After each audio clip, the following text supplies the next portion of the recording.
Shavua Tova, good vach. Tonight's story takes us back almost 300 years ago. There was a man who was diagnosed with a devastating illness, and he went from doctor to doctor looking for hope, looking for a cure, and unfortunately no one was able to give him any hope. Someone suggested he travel to the great famous tzaddik, the Baal Shem Tov, and seek his blessing. When he traveled to the Baal Shem Tov and poured out his heart, Baal Shem Tov said to him, "Have you tried the Doctor of Anipoli?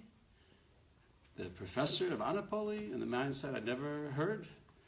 So Baal Shem Tov suggested you should try your luck with the professor of Anipoli. In those days, a professor was a super doctor. So he traveled down the back roads, and he arrived in a little village called Anipoli that didn't have a doctor, didn't have a hospital, didn't have a university, and he went wandering around looking, where's the professor of Anipoli? And to his dismay, there was no such thing. They barely had a veterinarian. So he returned to Baal Shem Tov very frustrated, very upset, and he came and said, "There is no doctor in Anipoli. What did you send me there for?"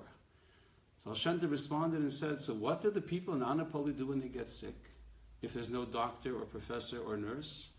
And the man raised his hands and his eyes and said, "I guess they have no choice. They have to pray to God." Baal Shem Tov smiled and said, "That's the doctor of Anipoli. That's the doctor of everything.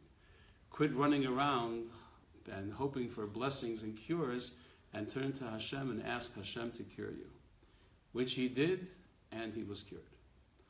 Good vach. We should be smart enough to remember to pray to Hashem.